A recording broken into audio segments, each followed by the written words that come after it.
Welcome to Game Scored number 3 for the 1984 season. This is DVP reporting with the Wednesday, April the 11th ball game between the Reds and the Montreal Expos at Riverfront Stadium. This will be a business day special this afternoon, the first of the year for Vern Rapp's Reds. And this will close out a 3-game series between these two ball clubs, and it's also going to wrap up a season-opening 8-game homestand for Cincinnati. The Reds will have an off day tomorrow and then travel to Houston to begin their first road series of the year on Friday the 13th. That will kick off a mini 3-game road trip. And then the Reds will be coming right back home to Riverfront to play the Atlanta Braves early next week. My last game scored was 1 week ago tonight. The Reds against the New York Mets to wrap up a 2-game series to open up this campaign. And the Reds were shut out on April the 4th. A 2-0 final. Good pitching by Ron Darling and Doug Sisk, a couple of young Mets right-handers. They did us in a 2-0 final, and that enabled the Mets to split that season-opening series. That came on the heels of a Reds victory in the National League opener, which was 1 week ago this past Monday, an 8-1 Cincinnati victory. We had great pitching, great hitting in that particular ball game, but the Mets didn't give us anything in my last game. And the second game of the year for the Reds, also a 2-0 final. The Reds have played 5 ball games between the 4th and the 11th. And they've won 3 and lost 2, and those 3 wins have come consecutively. And the Reds are going to try to make it 4 straight victories this afternoon, and will try to get out the broom and sweep away Bill Verdon's Expo clan in the first meeting of the year between these two ball clubs. So the Reds have gotten off to a good start against a ball club we normally do not play well against. The Reds only won 1 of 6 against the Expos in 1983 at Riverfront, so we're already ahead of that, trying to make it 3-0 at home against the Expos today. And if the Reds can sweep Montreal today, it'll be the first time Cincinnati has been able to do that at Riverfront since June 5th, 6th, and 7th back in 1981. And it's interesting to note that the culmination of that 3-game series sweep was a beautiful one-hit shutout thrown by the man who's going to twirl the baseball on the mound today for the Reds, Bruce Bereni. His only one hitter. He had a couple of other 2 hitters back in his rookie year 3 years ago. That was just a masterful pitching performance by Bereni, only giving them a 4th-inning single off the bat of Andre Dawson, and that, ironically, is his only career win against Montreal, so it's about time for another one, and it'll be nice if he can do it today to give us another 3-game series sweep over that ball club. And a footnote before we go into the recaps of these last few ball games.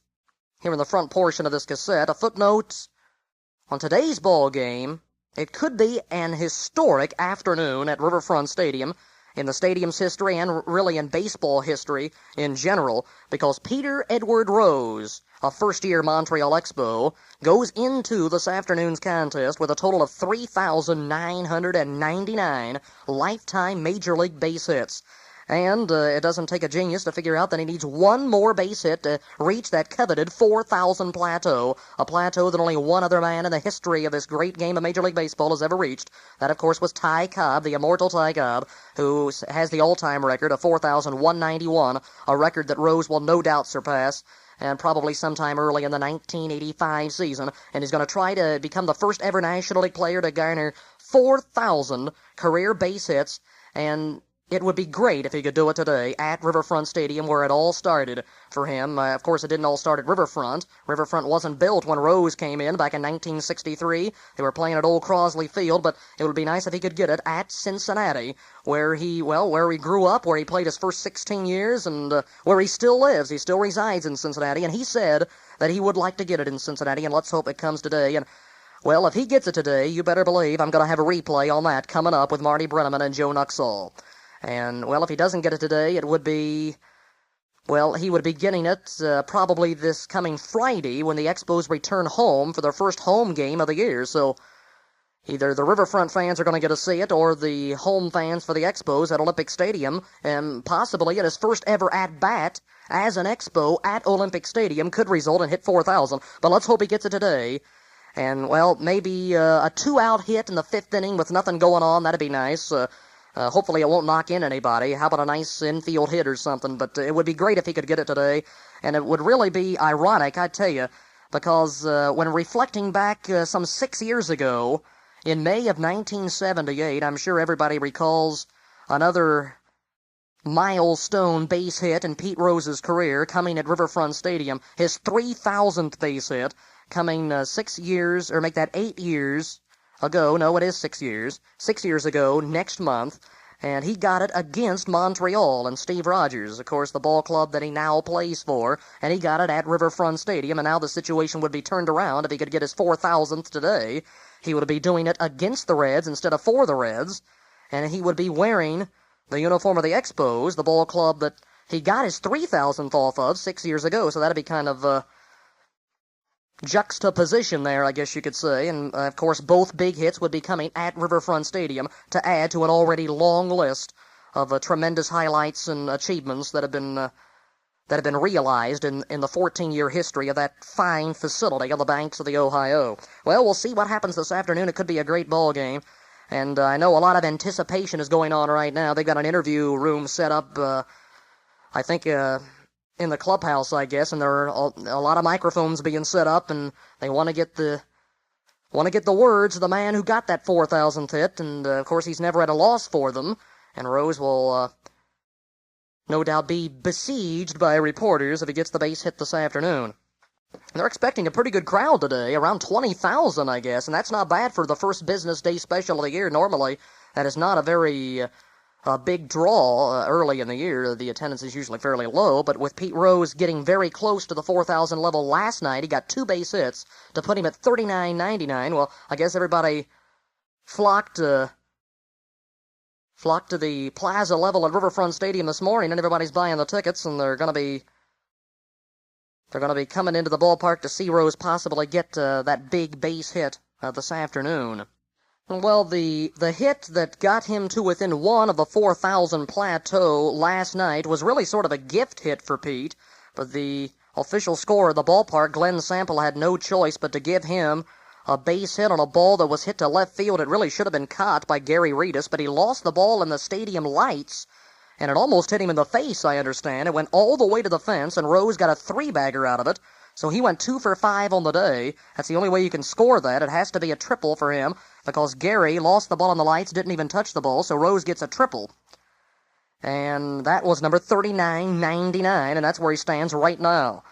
His first hit of this series was in the 4th inning on Monday. That was April 9th, and that was a 2-base hit. And that is significant because that's the first extra base hit for Pete Rose since August of '83. Can you believe that? He only had 17 extra base hits all of last year. It was really an off season for Pete.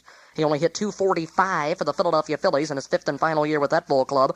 And of course he went to the World Series with that team and got 2 of the 5 hits in the final game of the series for his Philly club.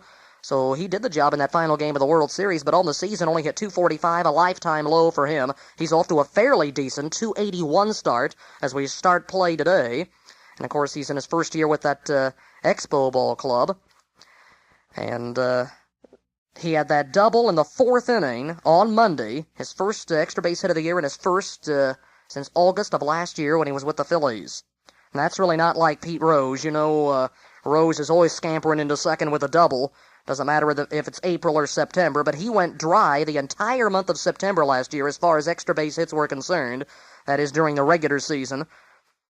And he was sitting down, of course, a lot of the time. They had Lenny Matuszek playing first base. Also, they had Tony Perez there, who's now with Cincinnati.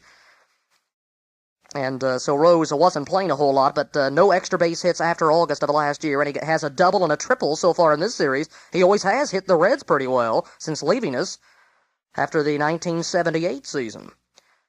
So that's coming up. It's going to be excitement at Riverfront today, possibly number 4,000 for Peter Edward Rose. And he might get it where it all started for him in Cincinnati. Well, let's take a look now at these last 5 ball games. In this, my first Reds recap show for 1984. I didn't do a Reds recap on opening day, of course. There wasn't anything to recap. That was the first game of the season. And I also did the second game of the season, so no Reds recap in my last one. But now we've got 5 games to talk about that I did not score in between April 4 and 11. Now let's get to it here. 2 straight losses, and then I've got 3 consecutive victories, as I mentioned. The Reds played the Philadelphia Phillies over this past weekend at Riverfront Stadium. It was a good series, a lot of base hits. The Reds only winning 1 of the 3, and they barely were able to eke out a win against Paul Owens' defending NL champions. They won an 11-inning, 8-7 ball game on Sunday. They got the winning run home, scoring 2 times in the bottom of the 11th, trailing 7-6, and we win it in that bottom half of the extra inning. We were out-hit by 6 in that ball game, but won it by 1. Now, on Friday night, April 6th, in a 7:35 game, the Phillies beat up on us, an 8-4 final. There were 25 hits, 21 men left on base, 12 runs in that game, and that gave us an indication of things to come in that series. An offensive series it was. In that Sunday ball game, I mentioned a lot of hits and runs. Reds winning in extras. That was one of the greatest pitching matchups we've seen in a long time. The third time that Steve Carlton and Mario Soto have gone head-to-head in a ball game, and it turned out that neither pitcher got a decision. Each pitcher only went, neither pitcher could go past 6, and each pitcher gave up 6 runs. So they weren't in top form there. It turned out to be in the hands of the relievers. On Friday night, the Phillies had 8 runs, 15 hits, no errors. They left 13. They had runners galore in that series. People moving all around the bases all the time. The Reds' ERA went sky high. We started out at, I think in the 2s someplace. It was 2.67 for the team ERA through April the 6th. We gave up 8 runs. 3 of them, though, were unearned in that ball game on Friday, but we come into this afternoon's ball game with a team earned run average, which is now .498. So that's a tremendous hike over these last few games. And even though we're on a 3-game winning streak, we've still been giving up a lot of hits and runs, but the Reds' offense has been surprisingly good, in my estimation. Of course, we couldn't buy runs, it seems, these last couple of years, but we've been driving them in at a reckless pace lately, and we've needed all of them, too. The Reds 4-10, 3-8 on Friday. Again, the Phillies had 15 hits with 8 runs and left 13. The winning pitcher is Charles Hudson, who lost 2 games in the '83 World Series. He gets off to a 1-0 beginning this year by going 5 fairly strong innings, giving up just 2 runs. Kevin Gross came on in relief, and then Al Holland for 2 innings. He allowed a couple of runs. No save for him. Joe Price, in his first outing of the season, he really got shelled. He now has an ERA of 20.25, giving up 5 hits and 3 runs and 1 1/3 innings, with a couple of walks and 2 strikeouts. And then young Mike Smith made his first major league appearance, a good debut, 1 2/3 innings for the hard-throwing rookie right-hander, who made the ball club opening day a surprise, I think, to a lot of people, but he did a very good job during spring training. Had a rough outing there at the end, but still was able to beat out Charlie Puleo for that 9th spot on the pitching staff. And Smith giving up nothing at all, just a walk, no hits, and 1 2/3, and he struck out a couple of batters. Jeff Russell in relief did a good job, 3 innings, 3 hits, no runs. Tommy Hume gave up 3 runs, 1 earned, and 1 2/3, and then Billy Shear was hit for 4 hits and 1 1/3 innings, and he allowed 1 earned run. So the relievers did not hold them at all in check. 5 runs given up by those final couple of pitchers in just 3 innings. That was a long game of 3 hours and 9 minutes, and there was 12,236 on hand, paid and total, at Riverfront Stadium for the first Friday game of the season. There was a Reds home run, and that was hit by Nick Esaski, and that's his first of the year, the 3rd hit by the ball club. Milner, Oster, Esaski knocked in the Reds 4 runs, and Esaski had 2 on his homer. A game-winning RBI, first of the year for rookie Philadelphia second baseman. An exciting one to watch, Juan Samuel. 2 for 6 in that game, and let's see, he had a ton of stolen bases in the series.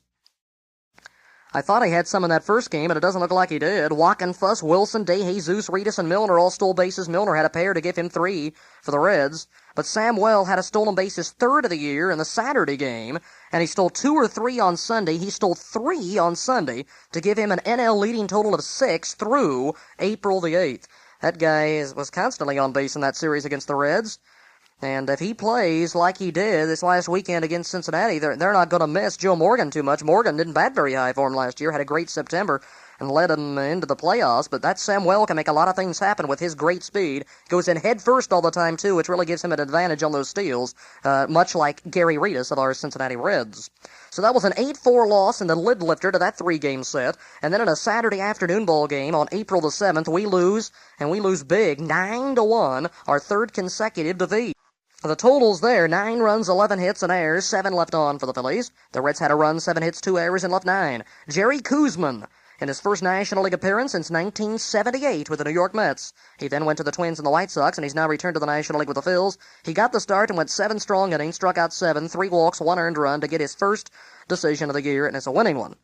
And then Larry Anderson and Tug McGraw relieved. There's no save there because of the big 8-run lead late in the game. The loser, Frank Pastore, he had a rough outing, gave up 4 walks, 7 hits, 5 runs, and 5 1/3. He's 0-1. That's his first outing. Ted Power then went 1 2/3. Mike Smith finished it up. He allows his first hits and runs in his career. 2 hits, 2 runs, and 2 innings for the young righty. 2 hours 41 minutes for that game. The paid attendance, 12,516, and the total crowd, 23,503. And that was announced by Marty Brenneman and also Paul Summercamp as the total figure, 23,503. However, for some reason, on the Riverfront Stadium scoreboard, they displayed for the fans a reading of 24,150. So don't ask me which one's correct. I imagine the 23.5 is accurate because I have that recorded 2 times. Summercamp and Brenneman both said that, so that's the figure I put down. But I was down there for that 3-game series, saw some exciting baseball, a little bit cold, a little bit rainy at times, but still it was fun. It's always fun for the first time to go down to the stadium. And it was an exciting comeback, of course, to watch on Sunday afternoon. And I was able to hear Summercamp's attendance there on Saturday, and it conflicted by about 1,000 from what the scoreboard printed, but that is really a negligible difference there, and we won't make too much of a to-do about that. Let's see, did we have any home runs in that ball game? Yeah, the Phillies hit a couple of them. Lenny Matuzik, a Cincinnati product, he had his first of the year, and Joe LaFay hit an opposite field shot, his first of the year. He was the star of the game. He was 4 for 5 and knocked in 5 runs in that game, and he gets his first game-winning RBI of the season. So the Reds only get a run and 7 hits. The runs driven in by Dave Concepcion on a sacrifice fly in the bottom of the 3rd inning. Phillies had already been out in front at that time, 2-0. They got a 4-run 6th inning and 2 more in the 9th to cap it off for a 9-1 win. And the Reds' 3rd straight loss. But the Reds broke the losing streak the next day. An exciting, thrilling, action-packed ball game. 15 runs, 32 hits, 4 errors, and 22 men were left on base in that game. The Phillies had 26 base runners in that game. 17 of them were left on base. They had 19 hits.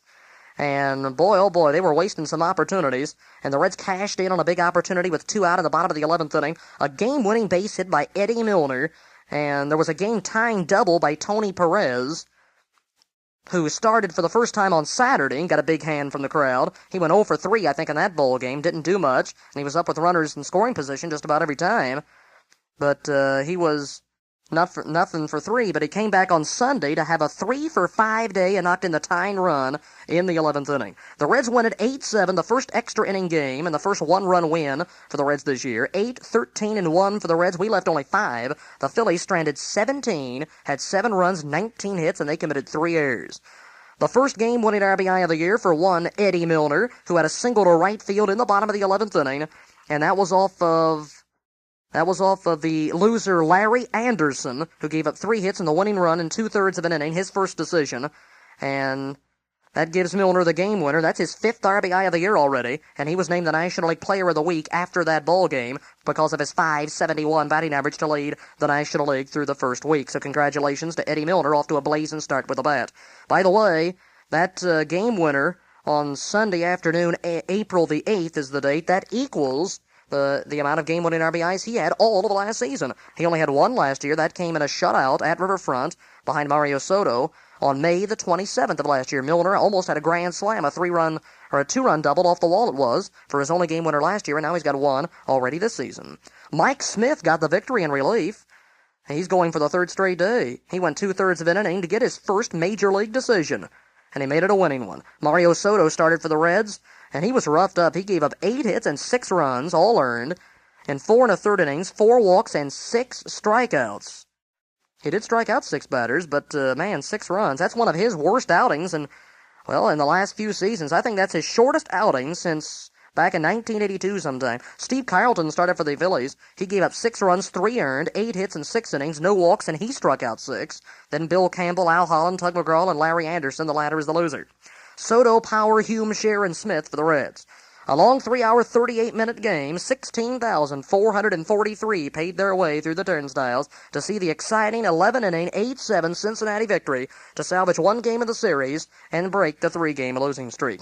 There weren't any home runs, I don't believe, in that ball game. A lot of stolen bases. I mentioned 3 for Samuel. A lot of extra base hits, but there weren't any homers in the contest. Bellardello, Asaski, Concepcion, Reedus, Parker, Perez, and Milner all drove in runs in that one. Concepcion stole 2 bases, 2nd and then 3rd, and then came in to score. No, he didn't. He was stranded in that inning, but he stole 2nd and 3rd, second time that's happened. Reedus also did it earlier on the homestand. So a great ball game there to watch. That boosted a lot of spirits on the ball club. We got down early. We were down 5-0 after 2 in that game. And we had a big 5-run fifth inning and 2 in the bottom of the 11th after the Phillies had gone ahead with 1 in the top half. And we win it 8-7. A great game to witness. And then the Montreal Expos came into town for a 3-game series. And Monday, April 9th, and of course Pete Rose, the big attraction. And he's leading off in left field, had that double I mentioned in the 4th inning of that first ball game. There were a couple of home runs in that one. Gary Carter, his first of the year. He went 3 for 5, knocked in 3 in that ball game. Dwayne Walker had a home run, and his first at-bat of the season. He took one out of Riverfront to right field for his first.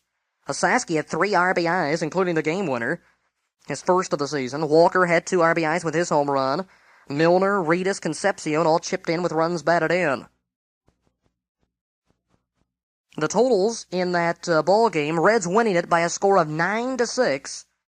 9 runs, 14 hits, and 2 errors for the Reds. We left 10. The Expos, 6 runs, 14 hits, no errors, and 13 men left on base. So the Reds still giving up a lot of hits and runs, despite winning for the second straight day. The ERA jumps to 4.82 for the team. Walker, Milner, Reedus all stole bases in that ball game, so a little bit of everything in that contest. A long game, 3 hours and 24 minutes for that 8.5 inning contest. It's one of the longest times you'll see for a 9-inning ball game, which didn't even have a bottom of the 9th inning.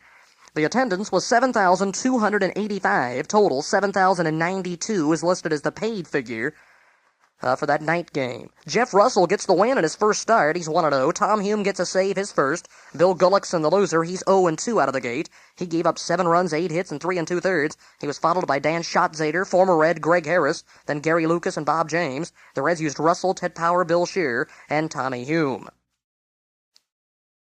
I mentioned Dwayne Walker, a home run, and that came in a 4-run Cincinnati first inning.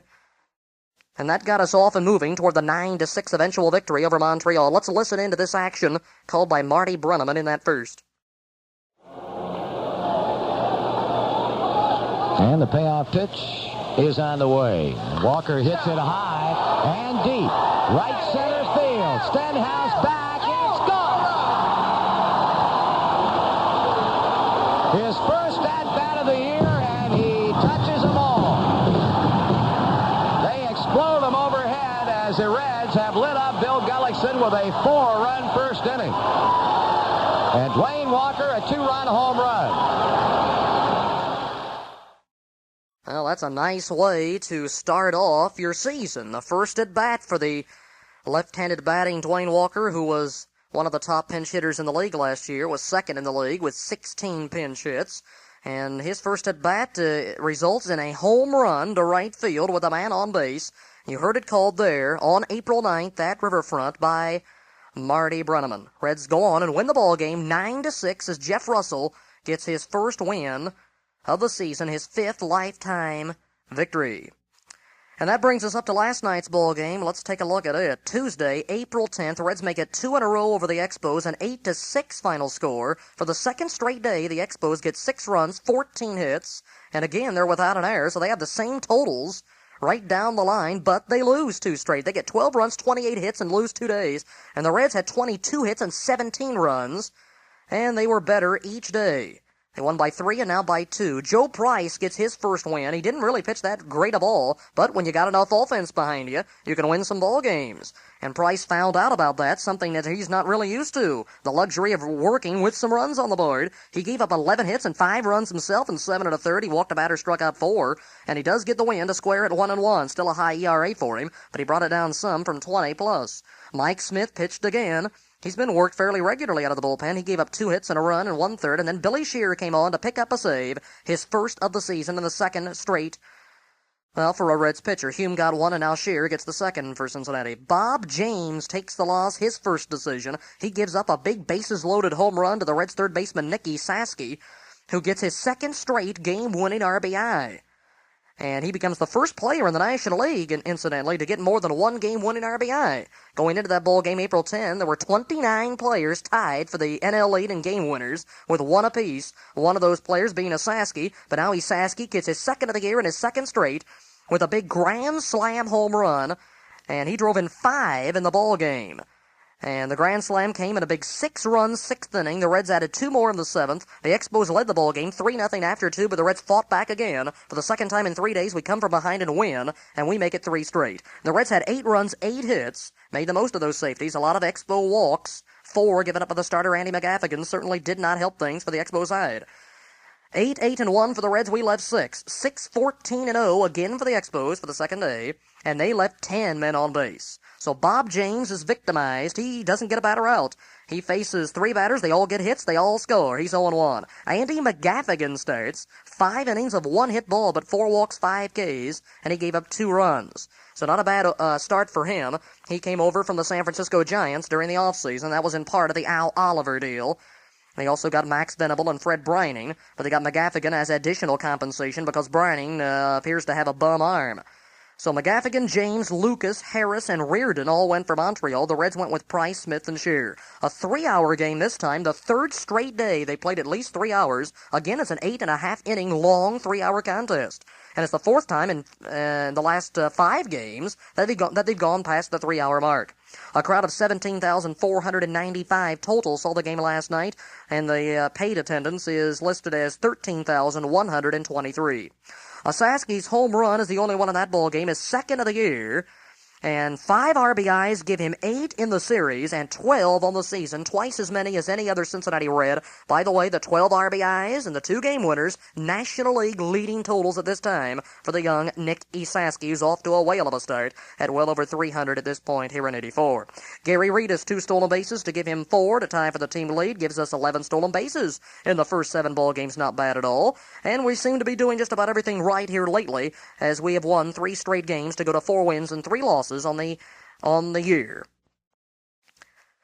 And let's listen in to some more action with Marty Brenneman and Joe Nuxall off of the Reds Radio Network. This is in a big 6-run 6th inning. And the Reds come from behind, and they do it with a vengeance against right-hander Bob James in that 6th inning.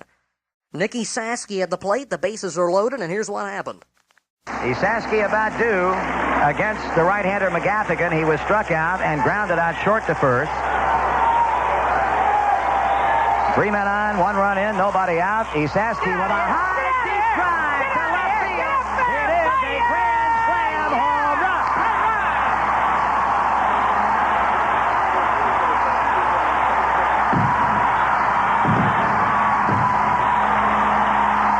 They light up the sky with fireworks because Nick Esaski has lit up Bob James. A grand slam home run. The Reds lead 5-3. Well, that crowded riverfront of 17,000 and change, I think mainly came out to see Pete Rose get his big 4,000th base hit, and he came close with a 2-for-5 day, and he knocked in 3 runs to get to 3,999. But the biggest cheer of the night was reserved for Nick Esaski as he hit that big grand slam home run in a 6-run 6th inning. The Reds come from behind Nick Esaski's slam. We added a few more runs later, an 8-6 win over the Montreal Expos, April the 10th. Big day for Esaski. That's one of the earliest grand slams we've had to report on in these last few years. The Reds had 2 slams last year, the first of which did not come until May 20th on the road, hit by Dave Concepcion. That's Esaski's 2nd career slam, by the way. He had one in his rookie year of 83. That was off of Steve Bedrosian, an opposite field shot, also before the home folk at Riverfront, and that was last September. And that was a game-winning shot also, I believe. His 2nd straight game winner, I believe. So similar situations. He terrorized Atlanta last year. He had 5 homers against them, had back-to-back game winners, and a Reds 2-game sweep in mid-September last year at the stadium. And now Esaski gets a home run, 2 game winners, 8 runs batted in. And he had a 2-for-4 day with a run scored on April 10, so he's been doing it all. And he also put on a defensive clinic, I want to tell you, over this past weekend against the Phillies and also into that Montreal series. Now, he might have saved that Sunday game. A ball that is hit down the line, a shot was backhanded by Esaski, and I believe he threw him out. He might have just held on to the baseball, but that was one of several plays that Osaski made that were just breathtaking. Over there at his third base position, I tell you, he looked like the vacuum cleaner, Brooks Robinson, over there, because he was picking them off right and left, especially. He was doing a good job at getting balls coming out of that sliding pitch, which is a tremendously tricky play to manage, but he managed it several times, and I tell you, we haven't seen that good a third base play in a long, long time. Osaski doing a good job, although he has had some problems with his throws. He's committed a few errors, but those errors have been on throwing and not on fielding. He has been doing a good job at getting to the baseball, so he's been doing the job in the field and also with that bat. NL leader in RBIs right now with 12 already. The leader last year, keep in mind, only had 58, so Osaski well on his way to getting past that mark, as he leads the team by 6 right now going into this afternoon's contest. So that's a look at these last 5 ball games, and now we're going to get to today's ball game. Reds against Montreal wrapping up this series and the homestand, as the Reds search for a better than 500 record on the first homestand of the season. And we're looking to sweep Montreal. A lot of things could happen this afternoon, and let's hope for a meaningless 2-out single sometime in this ball game by Peter Edward Rose. If he gets that hit, it's big, number 4,000 for Pete. So stick around for Reds baseball on this cassette.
Need a bountiful ninth inning, 6 or more to be exact. Gary Lucas, who came on in the 7th inning and has given the Reds 2 hits and no runs in the 2 previous innings in which he has worked, can nail down a save for his efforts here this afternoon if he can finish it up.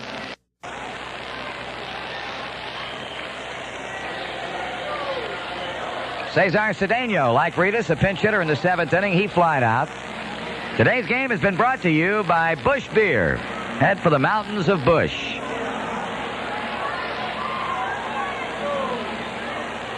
Tony Perez hoping to get a bat. He's on deck. Oh, the fans leaving, 18,923. Disappointed on 2 counts, no doubt. The fact that the Reds are now away from losing, and the fact that Pete Rose was unable to come up with that historic 4,000th base hit. That's a ball to Cedeno.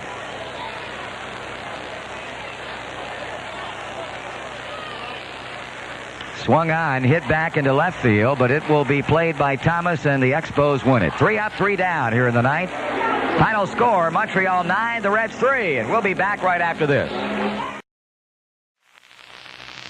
Well, the excitement really was at a fever pitch at the outset of the ball game today, because Pete Rose, of course, was a man to lead things off for Montreal, needing but 1 hit to become the 2nd player in the history of Major League Baseball to reach 4,000. But what he did in the 1st inning pretty much heralded what was to come. Bruce Pereni issued Pete a walk. Brian Little followed with a double to right, and a later ground out by Andre Dawson to shortstop got Rose in to make it 1-0 Montreal. The Reds came back to tie it up in the bottom of the 1st inning thanks to a couple of errors, one by Little and a later throwing error by shortstop Argina Salazar that allowed Tony Perez to score the tying run. But Montreal jumped out in front in the 2nd inning with 1 out. Terry Francona singled to center. 1 out later, Bryn Smith, the Montreal pitcher, drew a base on balls, and Pete Rose, up for the 2nd time, walked again. Brian Little had an infield hit to break the tie. Tim Raines got a walk with the bases loaded. Montreal was out in front 3-1. The Reds crept to within a run with a marker. Montreal made it, got another run in the fourth inning on a walk with one out, again to the pitcher. A walk, another third of the game for Pete Rose. A ground out by Brian Little, an intentional walk to Tim Raines, and Andre Dawson hit by a pitch with new pitcher Frank Pastore on the mound to make it a 4-1 ball game. Cincinnati got a run in the bottom of the fourth. Ron Oster tripling to right center and scoring on Tom Foley's ground out. And the Reds got to within one at 4-3 in the fifth inning when Dwayne Walker drew a walk and Tony Perez doubled to deep left center field. That was as close as Cincinnati was going to get. Rose batted again in the sixth inning, his only official at-bat of the day, and he hit a hard one-bouncer back to the mound. In the seventh inning, Montreal made it 5-3 on singles by Dawson and Carter. Wallach got a walk, and 1 out later, a ground out by Salazar. And then in the eighth inning, they lowered the boom on Cincinnati. Rose led off that inning and walked again. Brian Little bunted him over. Tim Raines had a walk and a stolen base. Andre Dawson greeted new pitcher Ted Power with a 2-run double to left center field. Gary Carter doubled to right center to knock in one, and Tim Wallach singled to knock in the fourth run of the inning. At that point, it was 9-3 Expos, and the decision was pretty much never in doubt after that. Good 3 innings of work by left-hander Gary Lucas for starter and winner Bryn Smith as Lucas gets his first save and Smith goes 2-0 on the year. Bruce Perenni suffering his second loss without a win. Montreal had 9 runs, 9 hits, 3 errors, and left 11. The Reds had 3 runs, 8 hits, without an error, and stranded 8. So Cincinnati will carry that 4-win, 4-loss record on the road after an off day tomorrow. They'll have Mario Soto against the Houston Astros and right-hander Joe Niekro in the 8:35 start in the Astrodome on Friday night. As for us, we'll have the pregame shows for you for that game beginning at 8:05 on most of these same stations. Again, the final score today in a game that took 2 hours and 53 minutes to play before a crowd of 18,923. The Expos 9 and the Reds 3. You've been listening to the dulcet tones of Marty Brenneman on the Reds Radio Network. That was the wrap-up to his Scores and Comments program on Wednesday, April the 11th. Well, sad news on 2 counts at Riverfront Stadium this afternoon, as you no doubt heard Marty just relay. Pete Rose did not get that big base hit today. We were searching for number 4,000 out of Pete this afternoon, and a crowd of nearly 19,000 was on hand. And an afternoon ball game during the week, a pretty good crowd at Riverfront for this early in the year. They were on hand to root Rose on, and I tell you, they were upset, too, after 5 times up, and it could have been a 6th time up, but they took Rose out late in the game. And the number 1 hitting position came up 6 times, and the final time it was Darryl Thomas up there instead of Pete Rose. But Rose 4 walks and 1 official plate appearance, as Marty said, and 4 bases on balls. Boy, you don't see that too often. That is what happened today, and the crowd was not pleased at all. And of course, everybody's not pleased with the outcome. The Reds are even on the homestand instead of 2 over 500. It would have been nice for a 4,000th base hit out of Rose, maybe with the Reds ahead 8-0 and a little 2-out single in the 9th or something.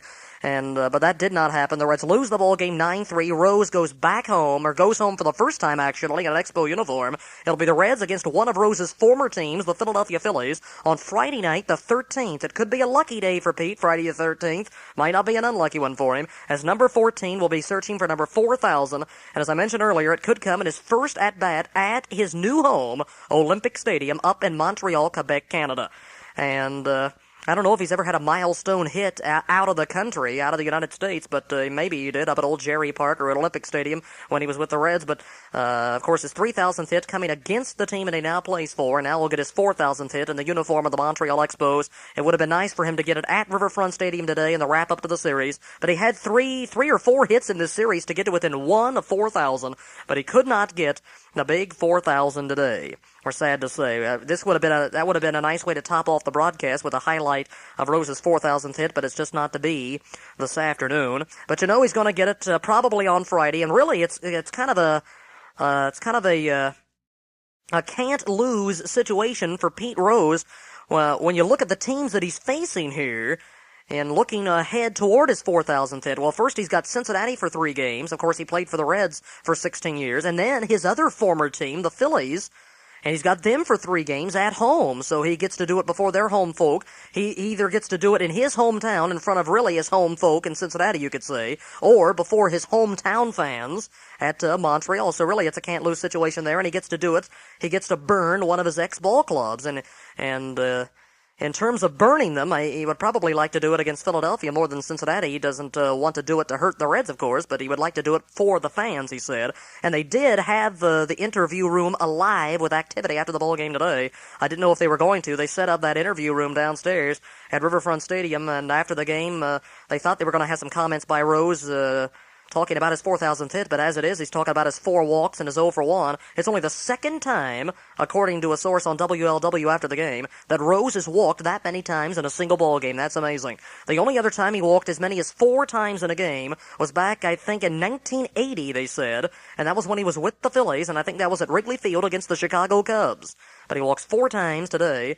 You don't see that too often because Rose, of course, a lot of times going after that first pitch. He's a free swinger and a lifetime 300-plus hitter, and you don't get to be a 300 hitter by taking a lot of pitches.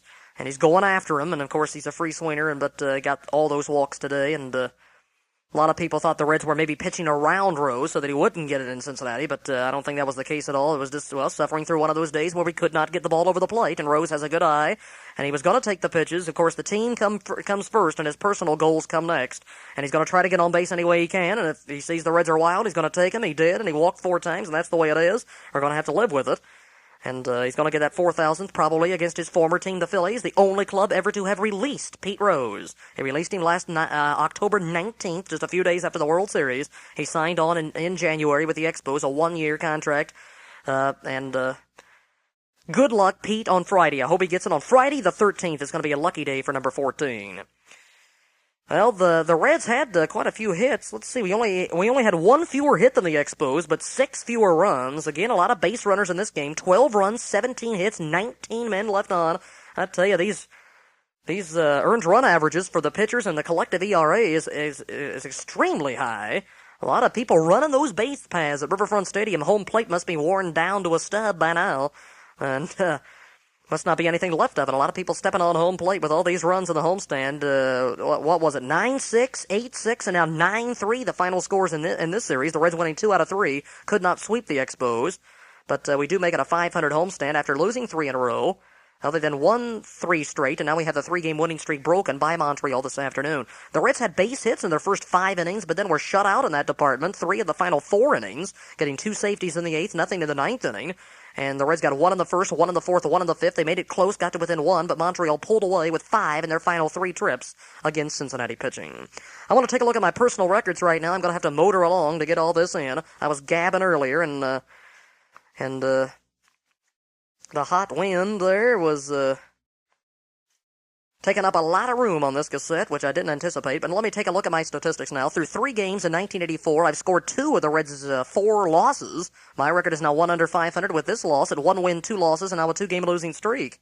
Against the Expos 0-1, which equals my record from last year. The game also was at Riverfront Stadium. I only scored 1 Reds-Expos matchup in 83. That was on July 27th, a 6-3 Reds loss. The Reds had 3 home runs in that ball game, all with nobody on, of course. That was in my 25th game of 1983.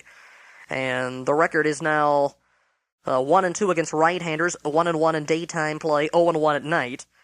And so I'm now 1-1 against the Mets, 0-1 versus Montreal. This is lifetime game 353. That's a lot of them. This is number 345 with the Cincinnati Reds. And exactly 200 victories for my games scored going back to 1975. 145 losses have come and gone. And that is a winning percentage of .580. In games on cassette tapes, 133 wins, 105 losses, .559 percentage. The Reds against the Expos this year, 2-1. And, of course, they were only 1-5 against them at Riverfront last year, 4-8 overall against the Expos last season. The only club, I believe, in the Eastern Division the Reds did not have at least a .500 record against. The Reds were 2-over against Eastern Division teams this year. Start out with a 4-4 record against them as we go into the Western Division for a little while. Off day tomorrow for the Reds. Friday the 13th, we'll pick it up at the Astrodome. 2 night games and a day game. Negro against Soto on Friday should be a good pitching matchup on television. I think that's going to be on WLWT. And that'll be a mini 3-game road trip, and then I think another off-day Monday, then back home to play a couple of games against the Atlanta Braves. I was trying to think of their manager, Joe Torre, of course. Joe Torre's Atlanta Braves coming into Riverfront for the first time as the Reds begin another homestand as they play, just 3 of their first, 11 games. Or 3, at least, just 3 of their first 13, I guess. Something like that, on the road. So we get the advantage of playing a lot of home games in the month of April. Let's take a look at the umpires right now. I'm going to round out this cassette with a look at the umpires, so get your pad and pencil ready if you want to write this down. Behind the plate, Fred Brocklander. First base, Billy Williams. Second base, Dick Stello. Third base, John McSherry. Other pertinent data for this contest, weather conditions. Sunny skies, beautiful day, 65 degrees. High temperature today, low tonight at 40. Game is on time, underway on time at 12:35 p.m. Cincinnati time. Starting lineups for the visiting Expos. Pete Rose leads off in left field. A big hand for him as he came to the plate in the first inning. Fans anticipating the big hit. Number 4,000. Didn't get it today, of course, but was on base 4 times. And when you say it like that, and don't tell anybody that he got the walks, and say that Pete Rose was on base 4 times, you got to believe he had at least 2 hits. But not so today. One of those rare days when they couldn't pitch to him. And it's very hard to walk Pete Rose 4 times in a ball game. And that was mentioned by Joe Nuxall up in the booth today. It's very difficult to walk him that many times because he's the type of guy that goes out hacking at anything that's near the plate. Not to the degree that Manny Sanguillen did or anyone like that, but of course he knows the strike zone, and if he gets a pitch in his wheelhouse, he's going to go to wailing away at it, and he doesn't look for the base on balls, but it just so happened he got 4 of them today. So Pete Rose leads off in left. He entered this ball game with a .281 batting average, no homers, 3 runs batted in. I think they all came in the one game in this series. Batting second at second base is young Brian Little, and he has taken the place of Doug Flynn as the Expos second baseman. Montreal's got a young one, Angel Salazar, now at shortstop, and Little's playing second. Flynn is riding the bench. Little's done a good job, .367. He was the star of this game. Had the game-winning hit. In fact, he had 3 base hits on the day to up that average from .367. No home runs, 2 RBIs entering the game. Batting third in center field is Tim Raines, a .467 average for him. Another hot player, 1 homer, 5 runs batted in. Hitting cleanup in right field is Andre Dawson. He hasn't been playing every game. He was hurt earlier. And he's now in right field. He's moved over from center. They moved Speedy Raines into center. Apparently, Dawson's injury is not enabling him to play center field, so they moved him over to right. He's off to only a .192 start, but broke out of that mini slump with a big day today. Had 4 RBIs and 2 hits in his final 2 trips. No homers. He had 4 runs batted in. He doubled that count just today. Batting fifth, the catcher, Gary Carter, trying to rebound from an off season in 1983, and he's doing a pretty good job trying to rebound. A .393 average through 7 games. 1 homer, 3 doubles, and 8 knocked in. Hitting sixth, the .241 batting, Tim Wallach at third base. 2 homers, 7 RBIs for this power plant. He's a right-handed batter. Batting seventh at first base is left-handed hitting Terry Francona. .375 start for this guy at RBI. He can also play the outfield. They were wondering in spring training whether Rose was going to play first, left field, or right field. It turns out he's in left. They now have Dawson in right. Francona is at first base, but they could all intertwine in there. They can all play all different positions. Dawson, center field, right field. Rose, left field, right field, third base, first base. Francona, left field, right field, and first base. Also, Wallach started out as a first baseman. He's now at third, so they've got some mobility there. Carter is also being used as a backup first baseman, as I understand, by manager Bill Verdon this year. And, of course, Raines can play second base, left field, right field, and now center field. So some definite versatility by those players, and the Reds have also that mobility that can be utilized by manager Vern Rapp. And he's been moving people in and out of the outfield with quite a bit of regularity. Depending upon who's pitching. If a left-hander's pitching, the trend has been in these last few games, Rapp will take down the left-handed batter, put up a right-handed batter to face the left-hander. No matter if he's hot or not, they took down Milner, and he's one of the hottest hitters in the league. And they put up Gary Reedus to pinch hit for him today, so Rapp's not afraid to do that, and hopefully that can be to our benefit later in the year, getting those people off the bench and getting them some playing time. So we've got Carter, then Wallach, and then Francona, and now we're down to the number 8 hitter, and that is occupied by the shortstop, Argenis Salazar. He doesn't want to be called Angel, I guess. His given name is Argenis. And I don't know if he's related to Luis Salazar of the Padres. It's the same last name, same spelling. No homers, no RBIs, and a .238 average for the rookie. And a good shortstop, good gloveman, apparently. Batting ninth is the pitcher, Bryn Smith. And now we go to the Cincinnati Reds order. Eddie Milner leads off in center field. He was named the National League's first player of the week for 1984 on Monday, April 9th. For the period April 2 through 8, he hit safely in all 4 games that he played. He batted .571, leading the league. 8 hits and 14 at-bats with 2 runs scored, 1 walk, 1 double, no triples, 1 home run, 5 RBIs, nearly a second home run on opening day, 1 game-winning hit, 3 stolen bases, an .857 slugging average, 12 total bases. Those are the numbers on Milner during the last week, and that's Pretty good play. Also some good plays in the outfield. No errors, I don't think. He's always backing up the outfielders. He's over there in left field, backing up Reedus. And in case he drops that ball, Milner's right there to snatch it before it hits the ground. He's an aggressive outfielder. I love watching this guy play baseball, and he is going to be a good one, I think. And it never had great numbers in the minor leagues, but I think he's going to put it together with the Cincinnati Reds this season. Had a pretty good rookie season in '82, and didn't do bad at all last year either. I think, 260-plus batting average for him. He contributed with 9 home runs and stole a team-leading 41 bases, has led the team in stolen bases each of the last 2 seasons. And he came into this game hitting .500 even. One of the top hitters in the league. 10 for 20 for Mills with a 6-game hitting streak. So that is getting it done. Eddie Milner had hit safely in all the games he had played. Now coming into this ball game, but that ended today. He was 0 for 3, but he was on base one time on an error. So Eddie Milner, the player of the week for the first week of the year. Batting second in left field is Dwayne Walker, getting his 3rd straight start. He's not yet been utilized as a pinch hitter, something he did 53 times last year, and did it quite well last season as well. 16 pinch hits, a .333 average. But so far, he started 3 straight games, had a home run in his first at-bat. He's now walked 5 times, twice today. I think once yesterday, and twice yesterday, and once after he hit the home run on Monday against the Expos in the first game of this series. He was 0 for 1 today with a strikeout, the first time they've been able to get him out, so he's been on base 6 times already. 5 walks, a home run, and now 1 strikeout for his totals. So he came into this game with the highest batting average and the highest slugging average anyone can have, 1,000 and 4,000 respectively for batting average and slugging average. So 1 for 1 officially for Walk coming into the ball game. Good start for Dwayne with a couple of runs batted in and that home run. Hitting third at first base is Tony Perez. And he's off to a good start, too. After going 0 for his first 3, he went 3 for his next 5. Coming into this game, 3 out of 8, a .375 batting average. No home runs, and he's knocked in, let's see, a total of only 1 run. That was a big one, game-time run on Sunday to make it 7-7 in the 11th inning. By the way, Milner, 6 RBIs overall. I mentioned 5 last week. He has 6 overall with the 1 home run. The Reds have struck 5 homers this season. So Tony Perez up at that number 3 position. It's great to see him back in a Cincinnati Reds uniform. And this is the first time I've scored Tony Perez as a Cincinnati Red since 1976. Welcome back, Tony. I'm glad to jot that name down with the number 24 in front of it. Number 24, Perez, down to the old scorebook again. It's great to see. Batting fourth in right field is David Gene Parker. Off to a good 286 beginning. He was off to a slow start, went through an 0 for 15 dry spell, but broke out of that nicely over the weekend. A 3-game hit string for him. 8 hits, and he hasn't yet hit a home run. Came close, though, one to a couple of the warning track, and he's knocked in a total of 4. He's made a couple of good catches in the field as well. Batting fifth at third base is the hot-hitting Nick Esaski. A 5-game hit string, 9 hits on the year. 2 of those have left ballparks. On 9 hits, he's knocked in 12 runs. A .321 batting average. Slugging average of .677, which would lead the team behind Dwayne Walker. Actually, that's a post-game statistic. Coming into the game, Esaski .750 on that slugging percentage, and that ain't all bad at all.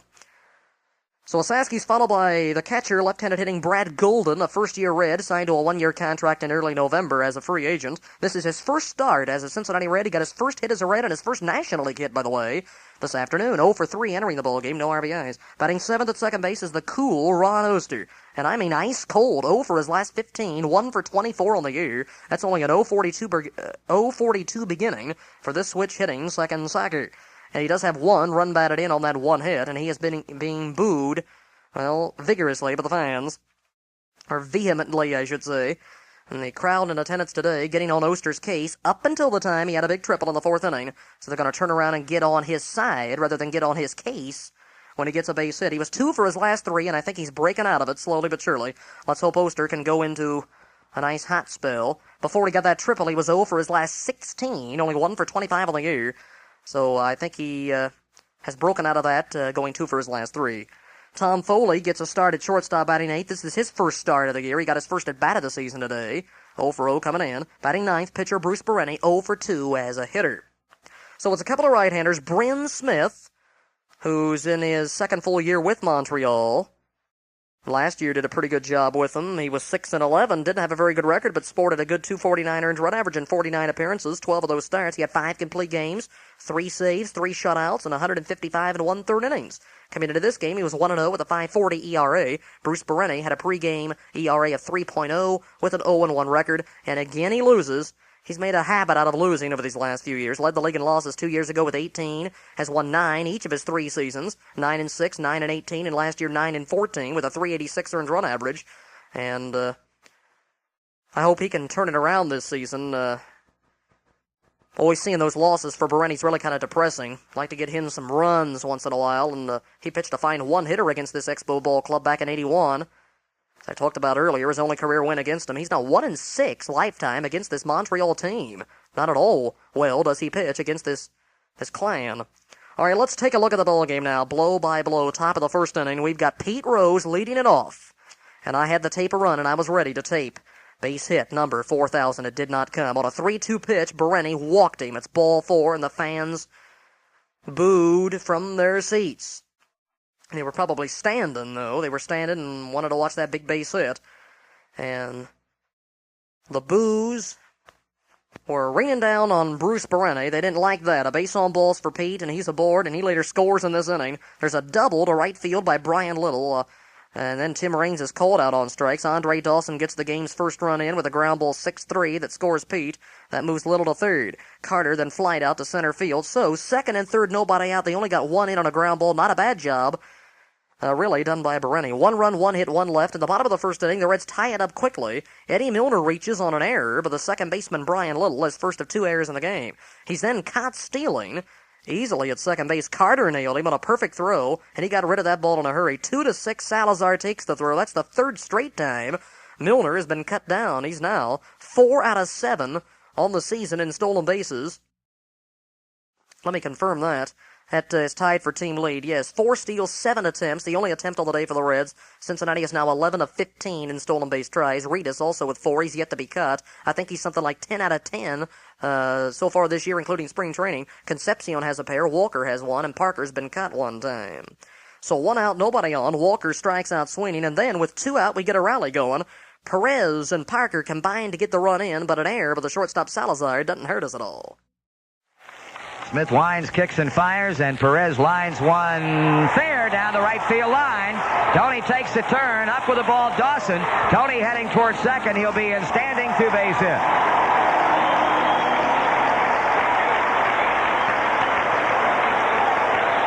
That ball was not fair by any more than a matter of inches. So Tony with his 4th hit and his 3rd double in 6 times up, and the inning continues for Dave Parker. Well, it looked like it hit on the line, the outside of the line, to be the foul side of the line. Billy Williams didn't hesitate to call it fair.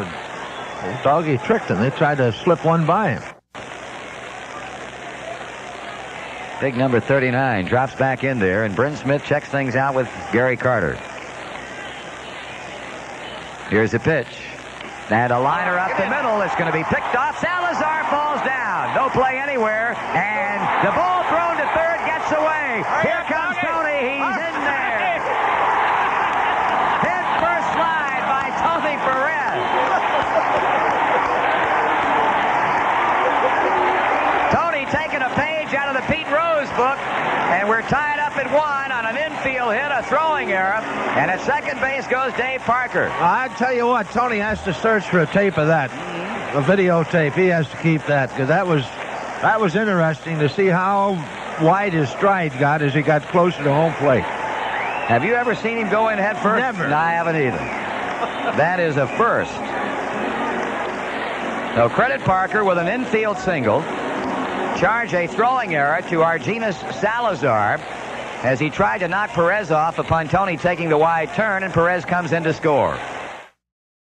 So we get an unearned run, as it turns out, on that throwing error by the young shortstop of the Expos, Argenis Salazar. He threw one completely by the third baseman Wallach as he tried to nab Tony, who was coming around third. He took a wide turn, as Marty said, and he goes to third on the infield hit by Parker and scores on the E6, no RBI for Parker. And I tell you, Nuxall having a good time up there in the booth. You could hear him shouting and carrying on and clapping his hands. The first time, Joe says, that he has seen Tony come in head first, and I got to admit, I don't think I've seen that either. We've watched Tony play lots of times, and we've seen him slide, of course, feet first several times, and seems to have a rather awkward slide, as I recall. Not exactly the most graceful runner. Of course, doesn't steal many bases. I think only 40-some lifetime stolen bases entering this year. And here he comes in head first, and Pete Rose was in the ballpark. I wonder if he saw that. He was out there in left field. He was probably running to get the ball. He might have been running to back up the play. I don't know if he saw Tony slide head first, but I imagine he would have gotten a kick out of that. And I imagine Tony was being ribbed in the dugout pretty good after he got back in there. But he got in safely, and that's what counts. And Nuxall having a good old time up in the booth, and I imagine Nuxall is going to get together with Tony about that slide and that dive into the plate. I imagine he has already after this ball game was over. That must have been something to see. As Tony comes in head first, he kind of lumbers in, and he gets in there on the air. I'm not sure how close a play it was. I don't know if a throw was made, but he got in there safely.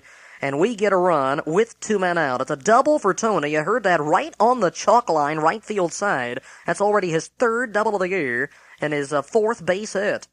We've gotten a lot of 2-base hits. I think we have the leaders in that department. We lead the league in runs scored, now totaling 41 runs. It's 5.1 per game. So it's nice to see the Reds up there in some team statistics, way up in the league numbers. We're up there in runs scored, and of course we're probably at the bottom of the heap in earned run average, but one of the leaders in batting average, I think 3rd, behind Philadelphia and Montreal. The Expos at 300 entering this game, and the Reds coming in to the ball game, let's see, with a 282 batting average. It slips a little bit, and now Tony Perez adding to a high double count. So he gets a double and scores all the way from second on the infield hit by Parker. Parker goes to second on the E6. He is stranded as Nick Osaski had a check swing ground ball to third. That goes Wallach on to first baseman Francona. The inning's over, and the run's unearned. A run, 2 hits, 2 errors in the inning. 1 runner is left on base, and we're tied at 1-1 after an inning. In the top of the second, the Expos go ahead to stay, as it turns out. They send 8 men to the plate here, get 2 runs, leave 3 on. First of all, there's a fly ball hit deep to right field the opposite way by Tim Wallach, pulled down near the fence by Dave Parker. Then on the first pitch to Francona, he singles into center. Salazar strikes out Sweeney on 3 straight pitches. So with a runner at first and 2 down and the pitcher coming to the plate, they get a rally going. And this is really a cardinal sin here. There is no excuse for this at all. The pitcher is walked. Well, not only has he walked, he's walked on 4 straight pitches, and not only that, he's walked again later in the game. Absolutely no excuse whatsoever. Bereni probably should have been yanked right here. Anytime you walk the pitcher, get him out of there. That is absolutely ridiculous. Walking the pitcher and twice and on a 3-0 pitch after he struck out Salazar on an 0-2 pitch. It makes no sense at all, but you could see it coming. This is the same pattern Bereni has had since really it broke in 1981. Just walking people right and left. Walked over 100 last year. So well on his way again. He's walked just over 9 innings. So he's almost averaging 1 an inning. If he keeps that up, he'll walk over 100. And he walks the pitcher here with 2 men out and only 1 runner on base. Tisk. Bryn Smith's on with a base on balls. A guy who's probably been up maybe 10, 15 times a lifetime, and he's got to walk him. Amazing. So first and second for Pete Rose. Fans again on the edge of their seats looking for that big hit. It didn't come. It's a base on balls once again, this time on a 3-1 pitch. And the bases are all of a sudden loaded with Expos after 2 are down. And then Brian Little has an infield single to shortstop. Nobody can throw anybody out. Davey made the play. Actually, Tom Foley picked it up. No play anywhere. Brian Little gets what turns out to be the game-winning RBI as he picks up his... looks like his 3rd RBI of the season. Dawson got his 5th of the year with that infield grounder in the first inning. And Little has the infield single with the bases loaded, and he's 2 out of 2. Then on a 3-2 pitch, Tim Raines walks. That forces in a run. And for Raines, his 6th RBI of the season, and it's 3-1 Montreal. Then Dawson, it's a fly ball to left field, easily snagged by Dwayne Walker to end the inning. But the walks is what kills Bruce Bereni in this inning. Absolutely no excuse. 2 runs, 2 hits, no errors, 3 men left on base. And they've left 4 on in 2 innings. Looks like it's going to be another one of those ball games, high-scoring affairs. And turns out to be for Montreal anyway. In the bottom of the second inning, another error is committed. Montreal commits all 3 of its errors in the first 2 innings. We get a run, 3 hits. There were 3 errors and 3 men left on in 2 innings. We leave 2 more on in the 3rd inning. So we left 5 on and had 4 hits in the first 3 innings, but it only scored once, and that was unearned. In the bottom of the second inning against Bryn Smith, who was working out of trouble all afternoon, Brad Golden had a single on a 3-2 pitch over the shortstop's head into left center field. For Golden, his first hit of the season, his first hit as a Red, his first hit as a National Leaguer. And that comes in his, let me see, I think his 14th National League at-bat. I believe that's what it is, his 14th NL at-bat. Well, he's 1 for 4 this season after that base hit in the second inning. I think he had been 0 for 10 in the National League, combining the Expos and the Dodgers just briefly a tryout with those two teams, and now he's up, I think, at the beginning of the year for the first time, possibly.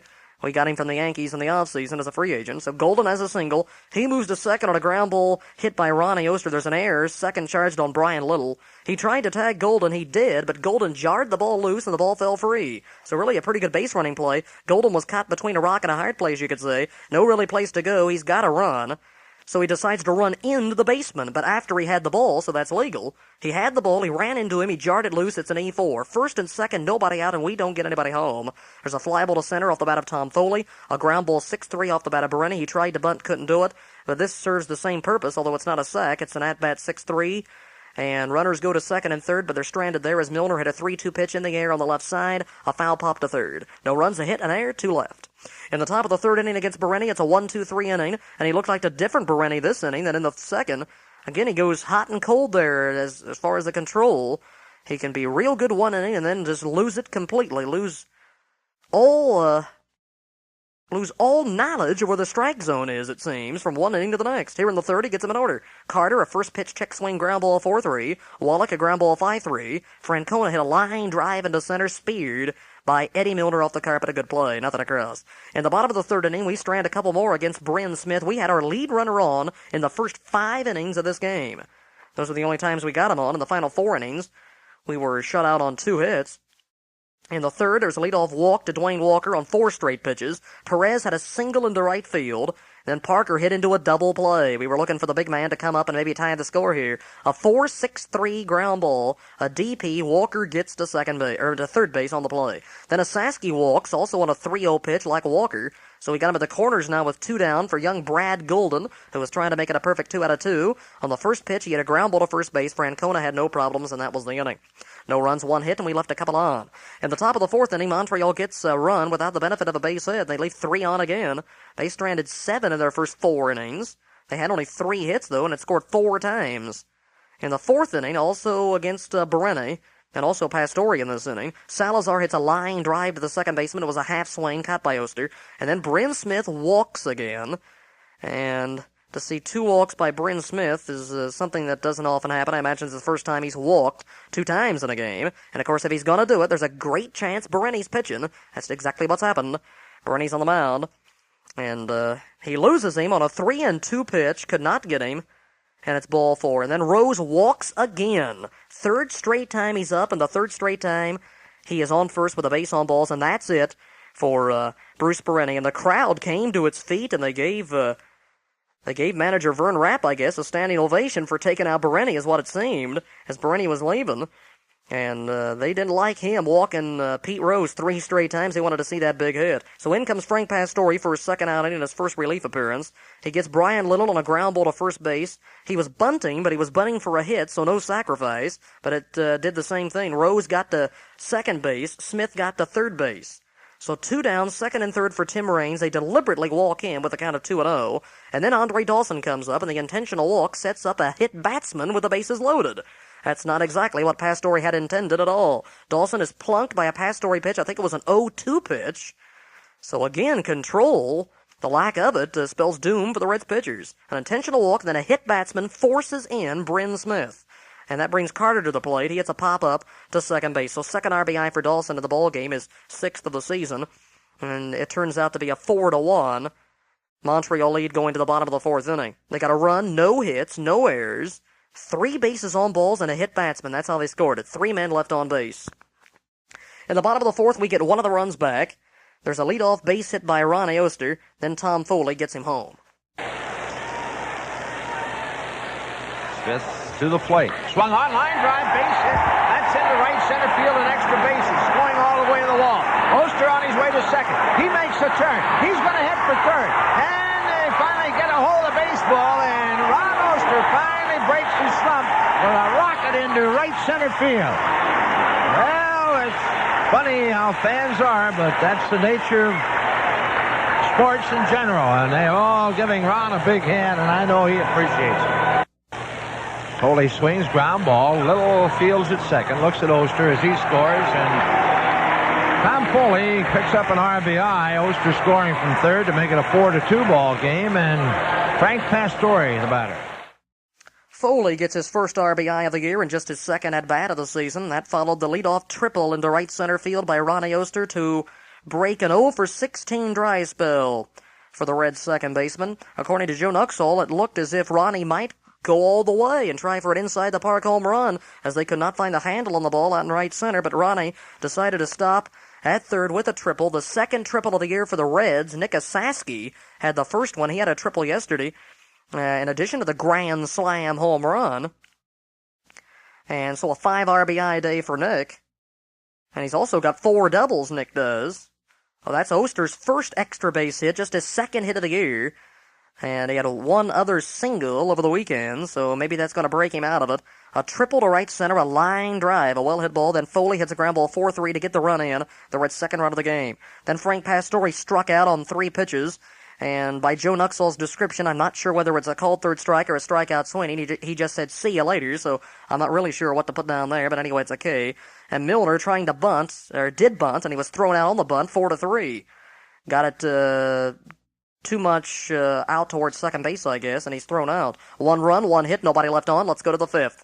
In the 5th inning, it's a 1-2-3 inning for Frank Pastore. His first full frame worked. It's the second time the Expos have been retired that way. Beretti did it in the 3rd. Wallach, a foul pop to first. Francona grounded out to second, and Salazar hit a fly ball to right field. In the bottom of the 5th inning, the Reds make it a 1-run game. It's 4-3 Montreal after 5. And again, the leadoff batter gets on for the 5th straight inning. Walker walks on a 3-2 pitch. Second straight time he's walked. 5th time in the year, on the season, he has drawn a base on balls. And that is the 5th time in his last 6 plate appearances he has walked. And so they can't get the ball over the plate against Walker. He's showing a good eye. He struck out, then walked, and now walks on a 3-2 pitch. And he scores on this bolt by Tony Perez. Tony swings. He hits it back deep into left center field. That ball is going to be up against the wall on a hop. Rose comes up with the ball. Walker being waved around. Salazar throwing to the plate, and the ball hit the umpire. Walker scores on a screaming double up the gap in left center by Tony Perez, and it's 4-3.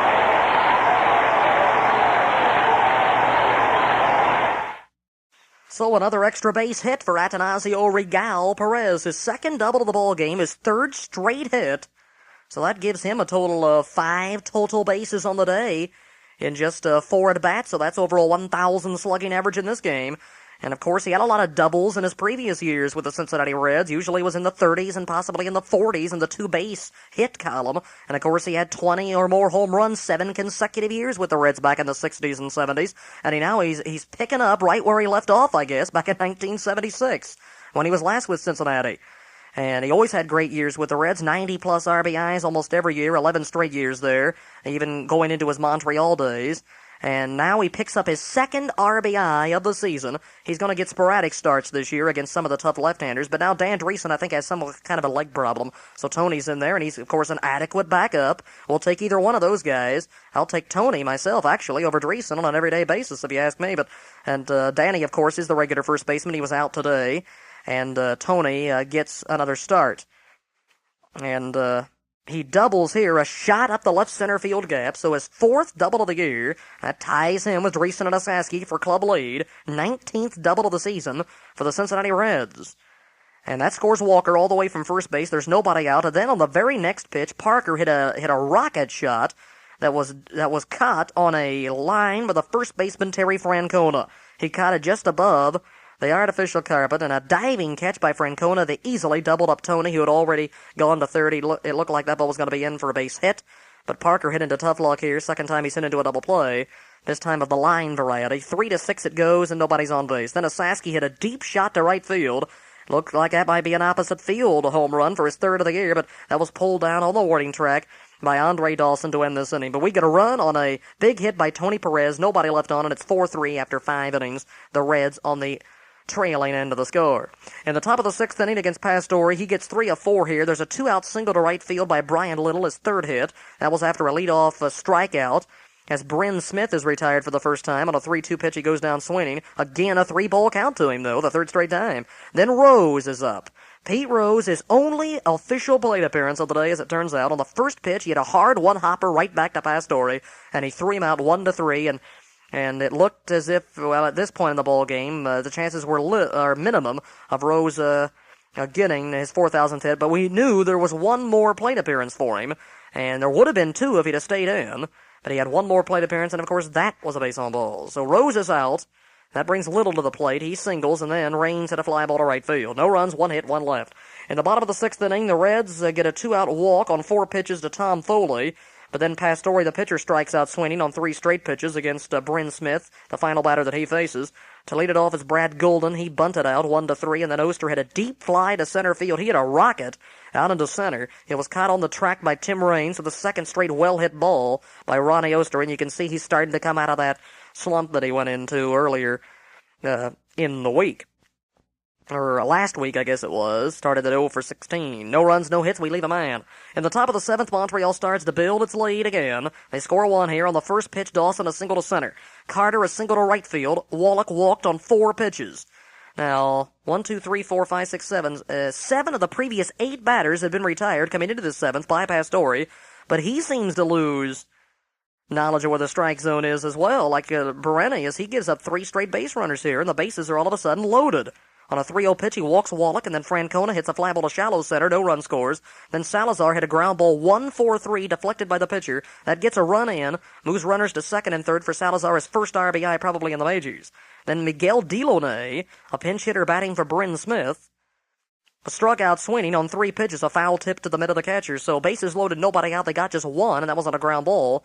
So not too bad in that regard by Pastore. That could have been a much more damaging inning for the Reds right-hander. 1 run, 2 hits, 2 left. In the bottom of the 7th inning. Now the Reds are out 1-2-3 against the fine Expo left-handed reliever and a newcomer, Gary Lucas. They got him from the San Diego Padres in the offseason. They gave up Scott Sanderson in that deal.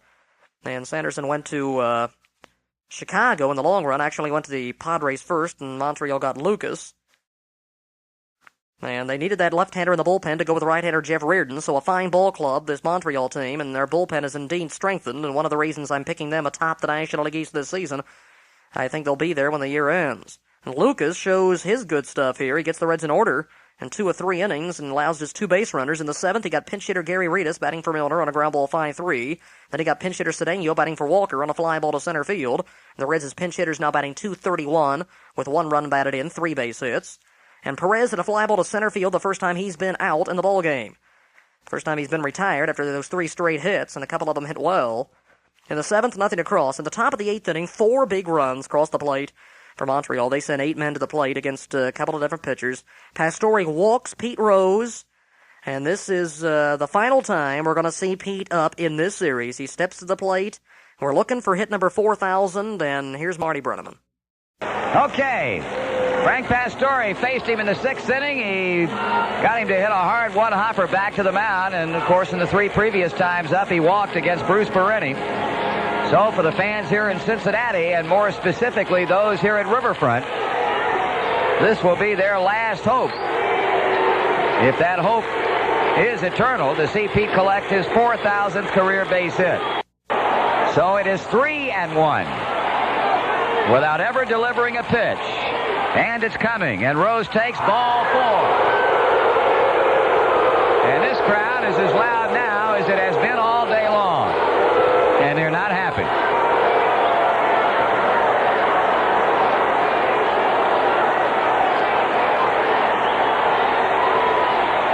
Now Rose is apparently going to be taken down. He will head toward the Montreal dugout, and Darrell Thomas will replace him at first base.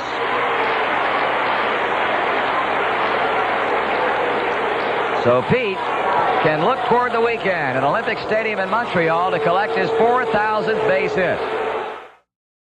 So, as you could tell, the crowd at Riverfront Stadium not happy at all with Frank Pastore's walking Pete Rose. They were in the 8th inning And that led off the inning with that base on balls, and so Rose will have to get his 4,000th hit over the weekend, probably will, against his former team, another one of his former teams, the Philadelphia Phillies. Now, you heard Marty say it was 3-1 without ever delivering a pitch, and I'll have to expand on that a little bit.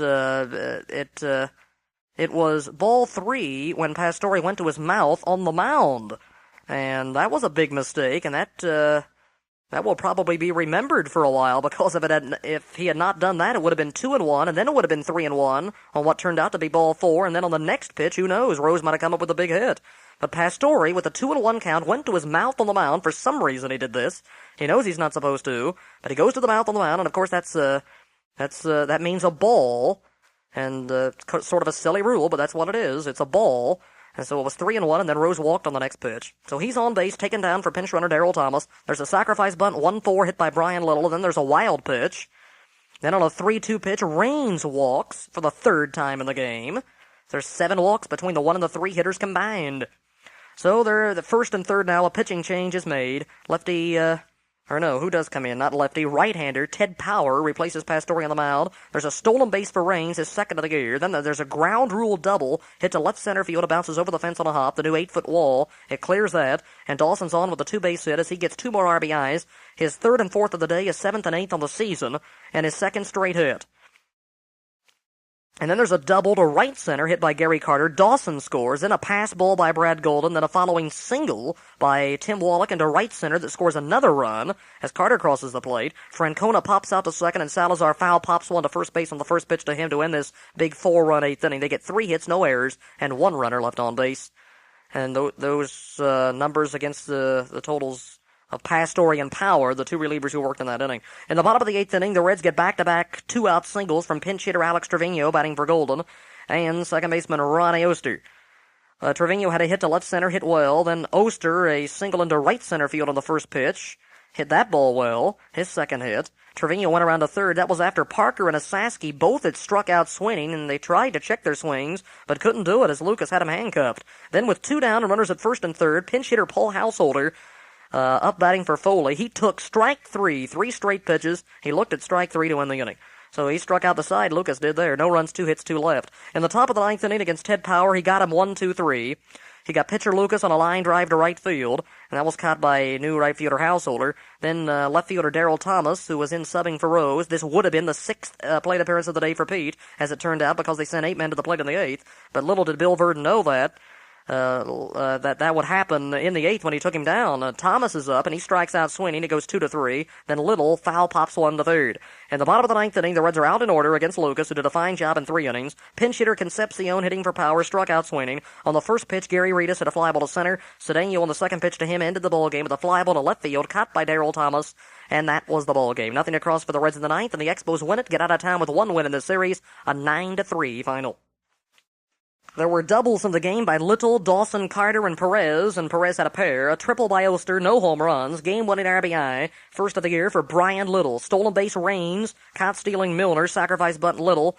Double plays, Montreal 2, wild pitch by Bereni and Pastore, pass ball by Golden, and a hit batsman by Pastore. Winning pitcher Bryn Smith, he's 2-0. Losing pitcher Bereni, 0-2, a save to Lucas, his first as an Expo. The totals for the Expos, 9 runs, 9 hits. They committed 3 errors, 2 by Little, 1 by Salazar. All the errors by infielders. 11 men left on for the Expos. The Reds stranded 8, and they had 3 runs, 8 hits without an error. A 2-hour, 53-minute game, and that is my clocking also, 2:53. 18,923 was the paid and the total attendance figure for the Business Day special at Riverfront Stadium this afternoon. They were trying to witness National League history with that 4,000th hit imminent, but it was not to be today. And let's see, the Reds' total season's paid attendance for 8 games. The homestand attendance is 130,254 paid. That's an average of 16,282 per ball game. Let's take a look at the final statistics pages right now. The Reds using 17 players in the game, going with 3 pitchers. Expos went with 2 pitchers, and they used 13 players overall. Game number 8 for each team, and the Expos square off at 4-4 with the win, and the Reds, having their 3-game winning streak snapped, they square at 4-4, so both teams now at 500 going into the weekend's action, and each team is also 2.5 games back. The Expos in 3rd place in the East behind the hot Mets. Mets have won 6 straight after losing to the Reds opening day. They've gone 6-0, so they're 6-1 to top the East, and the Reds behind the are in second place behind the 6-1 San Diego Padres. So good start for Dick Williams Ball Club. The Expos had number 14, Pete Rose, at left field leading off. He was 0 for 1 with a run scored. Also hitting first, pinch runner, left fielder Darryl Thomas, number 13, 0 for 1 with a run. Batting second base Brian Little, number 3, 3 for 5 for him, an RBI, 2 errors. And hitting third in center field, Tim Raines, number 30, 0 for 2 with a run and an RBI. Batting fourth is right fielder Andre Dawson, number 10. 2 hits, 4 at-bats, 2 runs, 4 knocked in. Also Jim Wolford, late entry in right field. He's number 5. Number 8 is Gary Carter, the catcher, batting fifth. 5 at-bats, 2 hits, a run batted in. Batting sixth at third base, Tim Wallach, number 29, 1 for 4 with an RBI. Terry Francona, first base, number 16, batting seventh, 1 for 5 with with a run scored, I should say. Batting eighth at shortstop is Argina Salazar, number 6, 0 for 5 with an RBI and an error. Batting ninth, pitcher Bryn Smith, number 28, 0 for 1, 2 walks, 2 runs. Number 18, Miguel Delaunay, signed to a 1-year contract as a free agent in the winter. All 3 of their free agent acquisitions got into this game. Thomas Rose and now Delaunay. Delaunay 0 for 1. Gary Lucas, pitcher number 25, 0 for 1. 35 at-bats, 9 runs, 9 hits, 9 RBIs for the Expos. For Cincinnati, number 20, Ed Milner, center field, 0 for 3. Number 2, Gary Reedus, pinch hit left field, 0 for 2. Number 26, Dwayne Walker, left field, 0 for 1 with a run. Number 28, Cesar Cedeno, pinch hit center field, 0 for 2. Number 24, Tony Perez, first base, big day, 3 for 4, a run batted in. Number 39, Dave Parker, right field, 1 for 4. Number 17, Tom Lawless, late entry, second base. Number 12, Nick Osaski, third base, 0 for 3. Number 4, Brad Golden, catch, 1 for 3. Number 29, Alex Trevino, pinch hitter, catcher, 1 for 1. Number 16, Ron Oster, second base, later at shortstop, 2 for 4, he scored once. Number 10, Tom Foley, shortstop, 0 for 2 with an RBI. Number 7, Paul Householder, pinch hit right field, 0 for 1. Number 38, Bruce Bereni, pitcher, 0 for 1. Number 35, Frank Pastore, pitcher, 0 for 2. Number 48, Ted Power, pitcher, no at bat. Number 13, Dave Concepcion, pinch hitter, 0 for 1. The Reds went 8 for 34 in the ball game, 3 runs, 2 RBIs, no errors. Some pitching lines very quickly now. For the Expos, right-hander Bryn Smith, the winner. His first lifetime decision against the Reds. He's 2-0 on the year. He gave up 6 hits and 3 runs, 2 of them earned in 6 innings. 4 walks and 3 strikeouts. He's now got a 4.26 ERA for 12 2/3 innings. And then Gary Lucas, his first save, 3 innings of 2-hit shutout relief, no walks and 4 strikeouts. And Lucas came into this ball game with a sky-high ERA of 15.43. He's now at 6.75 for 4 appearances. 5 1/3 innings, 9 hits, 4 runs with 7 strikeouts for the Reds. Bruce Bereni, the loser, he's 0-2. He's now 1-6 lifetime against the Montreal Expos, as I mentioned. And against the Montreal team last year, 0-1 in 1 game. He went 3 1/3 today, walked 6 batters, 3 hits, 4 runs, all earned. He struck out 2, a wild pitch. Frank Pastore, 4 innings, 3 hits, 3 runs, all earned. A wild pitch, a hit batsman, 4 walks. 1 intentional, 2 strikeouts. Ted Power, 1 2/3 innings, 2 runs, 3 hits, no walks, and 1 strikeout. Pastore's ERA is 7.71. He's 0-1. Power's 0-0 with a 6.52 ERA. And Bruce Bereni now stands at 5.79 with 10 strikeouts, 9 walks, and 9 1/3 innings. So not very good earned run averages at all for those pitchers. The Reds' team ERA is 5.47 right now with a 2.76 team batting average. We do have some very good batting averages for a lot of our ball players. Let me run down some of them quickly. Going into Friday's game at Houston, Eddie Milner hitting .435. Dan Bellardello's at .364. Nicky Saski's at .290. Davey Concepcion .286. Dave Parker .281. Cesar Cedeno .300. Danny Dreesen .353. And Tony Perez with his 3-hit day is up to .500 now on his batting average. And now I will run down some other scores quickly from Major League Baseball today and tonight on this April the 11th. In the National League, Giants 2, Pirates 1 in 10 innings. The Mets beat the Braves 6-1.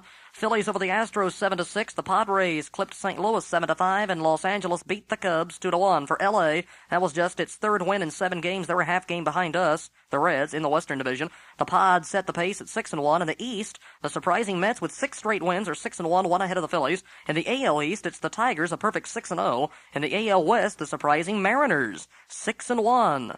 For their record, they beat the Red Sox tonight 5-4. In other AL action, Kansas City 5, Baltimore 2. Orioles are struggling at 1-5.